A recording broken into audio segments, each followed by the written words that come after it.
by the way, sulfate-free shampoo is stupid. I've decided. And Like, wine. I need And sulfate. wine is so gross. What? And sulfite-free wine. I told you to eat more plants! Welcome back to the Kale Whale Show. Shannon. We're back. Hi, everybody. I'm Shannon, and I'm in South Carolina. I'm Erin, and I'm on Oahu. So we have a 6-hour time difference. I'm having my afternoon coffee while Erin has her morning coffee. Cheers. We're having a little coffee talk today. Coffee talk. So we are back with the changing of the seasons. Today we're going to talk about the importance of eating seasonally. Oh, yeah. The seasons actually change in South Carolina a little bit. So wherever you are, you're going to have to figure out what's seasonal in your town. But we compiled some tips that we follow, and hopefully it'll help you understand why we should be eating seasonally. Yeah. Well, the first main reason, or not main reason, but a big reason is it's cheaper. So yeah, a lot of times people are like, "Oh, you're vegan. How do you afford it? It's so expensive." And I'm like, honestly, it's so much cheaper. So basically, you go to the farm and you're picking out your vegetables. They're most likely, the farmers here on Oahu are using organic practices. I worked for a farm, Otsuji Farms. I used to make kale juice for them. And Ed, the farmer, he's like, well, I've been practicing organic farming for over 40 years.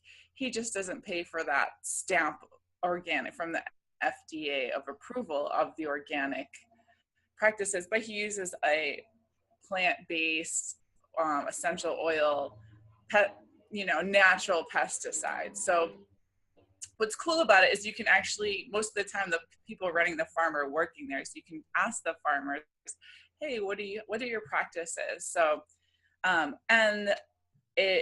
will get a huge, shopping bag full of kale and beets and cilantro and radishes, and for $10. I mean, you try to go that for Whole Foods, you're gonna pay at least $50 and upward. Oh yeah, but you have a trick though for getting ultra cheap at the farmer's market. I do, and it's because I like to sleep in on the weekends, and the farmer's market ends at 11, and I usually get there by 10:45. I'm that jerk. How does it end at 11? That's so early. I don't know. That's crazy. I think ours ends at 2. Is it? I don't know. I think it's 11. Well, no, either way, you get there at the end. Yeah, well, I mean, people get up early in Hawaii because they want to surf and utilize the weather. But yeah, so say you get there 15 minutes before it's closing. Usually, I mean, sometimes they'll run out of stuff. That's the only drawback. But I'm telling you, the farmers will just be like, oh, you want that tomato? Here's 4 tomatoes for the same price. Or, Erin, let me just shove all this leftover kale because it's just going to go to the animals, eat all this. So I usually have more than enough food when I leave the farmer's market. So it's a nice perk. It is cheaper to eat seasonally as well because it's just your basic supply and demand. All the farmers are growing what's in season. So when there's kale, well, kale's always in season here, but say watermelons are in season right now here. Watermelons are so cheap right now, and because there's just tons and abundance. There's just tons of it. Yeah. So let's cash in on that, baby. Let's cash in on that. Better. So that helps if you're on a budget. So another good point for eating seasonally is that seasonal produce has more nutrients. When fresh produce is picked, when they're ripe and fully developed, they get all the sun exposure, which means they have a higher level of antioxidants, which everyone loves antioxidants. That key word there. And also when it's picked and then on your table in a short amount of time, you have more vitamins and nutrients in your food, because the longer your produce sits on a store shelf somewhere, the more nutrients it loses. So it's important. Yeah, so when it's in season, it's going from the farm to your table in the shortest amount of time, which means all the nutrients. Yeah, farm to table. I think broccoli, it's something ridiculous. Like a day on a shelf, it loses half of its nutrients, like half. It loses half per day. So I know broccoli is one of the foods you got to eat right away. Some more than others, but as a general rule of thumb, yeah, you want to. The less transit time, the better. Yes. Yeah. And depending on what's in season, also coincides with what our body needs. So for instance, in the winter, you're going to need heavier foods like root vegetables, stuff that helps you, like sticks to your ribs, sits in your belly a little bit longer, takes a little longer. Full. Yeah, makes you full, keeps you warm.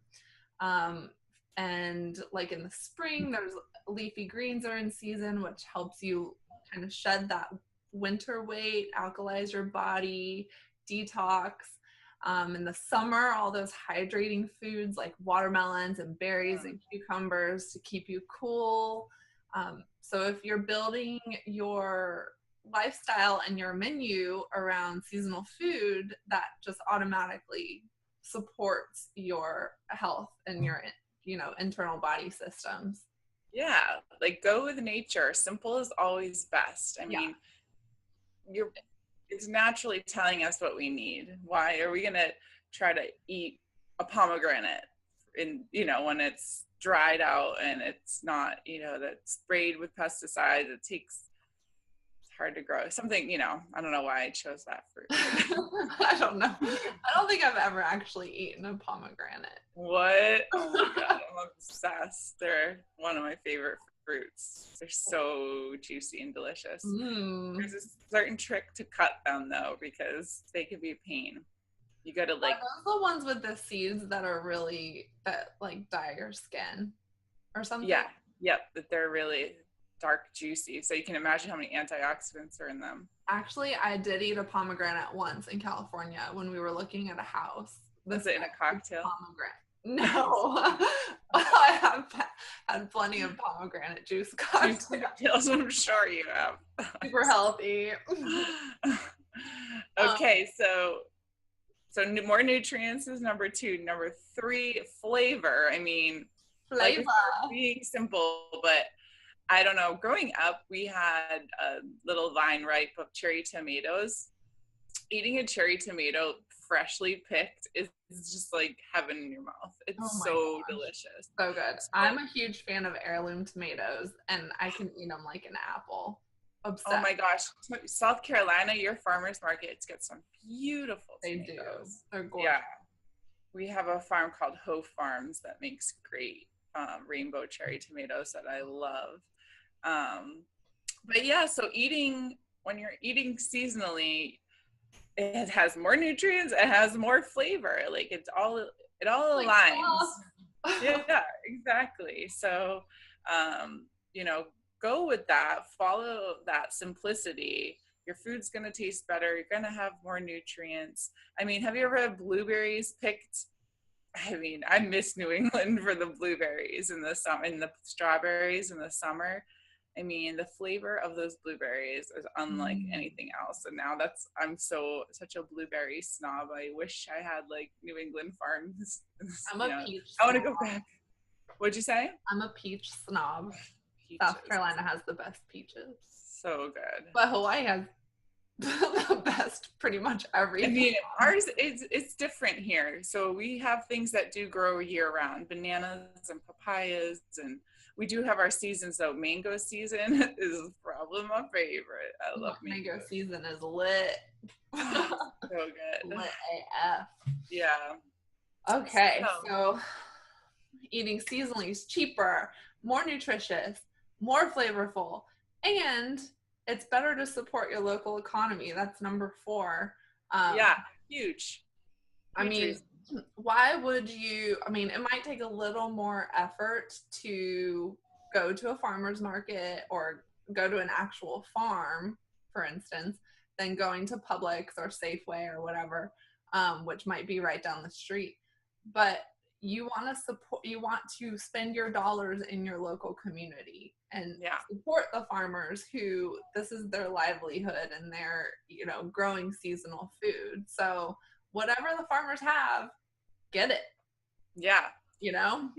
Give back to your community, get to know people, get to know where your food is coming from, how it's grown, how it's made. Make that relationship with your farmer and people in the market, and they'll be so excited to see your face every weekend. I mean, I love it. They're like, oh, Arian, look, I saved this okra for you or whatever, because they know, you know, so it's just such a better feel. That's so knowing cool. Where my food's coming from and feeling that community, and it leads to all these other opportunities and friends, and it's just a positive vibe all around. So I love that. On that note, you can also be part of a CSA, which helps if you want actually seasonal food delivered to your door, or, you know, at a more localized pickup location. Community supported agriculture is what CSA stands for. Mm-hmm. That actually brings us to our next point. Yeah. So, and when I was in Charleston, I guess many years ago, I was in a CSA from Pickney's Produce, and I just loved it. I think it was like 12 weeks. Back then, I just remember being like, I got 12 weeks. Each week I'd get a new bin. I mean, a pretty big bin, enough. And it was just chock full of vegetables, more than enough for a week for me and my friend, and just cooking all the time. And it inspired me to be creative, because I'd have food that I'd never cooked with. I mean, there would be squashes there with okra. I remember it was one of the things that I was like, I've never cooked this before. And it kind of really expanded my mind when it came to cooking different vegetables and what to do with it and how do I make squash into 7 different dishes. And because you get a lot of the same what's in season. You get a lot of what's in season, so you kind of have to come up with different ways to cook it. That's actually when I started cooking for Jasper too, adding human food or vegetables into his dog food back then. Really? Yeah. You had so much, or I had so much, so I would just put it in the oven and roast it. It was easy. I did a CSA once, and that's when I was big into Pinterest. Oh yeah. Always looking for fun, soups and whatever, fries out of squash and all kinds of stuff. So it's really interesting to see what creative meals you can come up with. And they usually, some of them these days do incorporate recipes in the They do. Yep. Or on their website or something. So there's always some sort of resource to help you make the most of seasonal produce. Yeah, exactly. Cool. Yeah, I love the CSA. I gotta look into see. And that's another thing when people are trying to think, oh, well, we don't have farmers markets, or it's just too complicated to get to a farmers market. You'd be surprised. A lot of times they'll host, like, even in the supermarket, they'll have a local section or of what's in season, or so, just kind of put it in out there in the universe, and you'll find ways that will make it. And then even doing the CSA, to me, it made things less complicated. I was like, instead of going to the grocery store and being like, oh, what do I make for food this week? True, yeah. I'd pick up my box of produce, and I'm like, this is what I'm working with. So I'm going to be creative. It simplified things in a way, because I'm just like, okay, here are my ingredients. Yeah, I agree. So I think the first step, though, is finding out what's actually in season wherever you are. Right. And we'll share a link to, there's like a universal, actually there are several websites that document this, but there's like a universal website where you can just choose where you live, and it'll give you lists of what's in season. So you'll know too when you go to the market, they'll have the produce, you know, every stand will have apples or watermelon or, you know. Oh yeah, I'm saying like if there's not a market, because I think Charleston doesn't have markets year round. Oh, in the winter, yeah. Yeah. So you mean it's not 70 and sunny year round? No, like it's here? not. Jealous. Just saying. Yeah, I know in Mass, when I was living there last winter, there was a farm stand that was surprisingly open year round. Wow. But winter was squash and all those like underground root veggies. So since fall is right around the corner, I think next week is the first day of fall. I love fall food. Pumpkin spice everything. Yeah. We have a special recipe. Y'all know we love our smoothies in the morning. Oh yeah. We call this one an apple breakfast shake, and we're gonna share a recipe for this. We're gonna link to this and also put it in our blog. The use of apples, which are a fall staple in most parts of the country. For sure. And start, you know, if you want to be inspired by more recipes, we're gonna keep going with this and filming more cooking recipes and cooking videos of us making up recipes of what's in season. I'm thinking like lots of squash and pumpkin stuff. Ooh, and casseroles. Who doesn't love a casserole? Gotta love it. Shorts on, boy. Oh no, the lead. Oh no, he's in season. Good morning. Hi, good morning, darling. Oh yeah, thanks for watching. If you guys have any questions, please requests of what you want to hear more about. I was thinking our next Zoom talk, we talk about period health. Periods, vagina. How do you like that one? Vagina talk. At least you'll wake up to vagina talk. Yeah, it's like, say what? All right, guys. Hope you enjoyed. Hit your market.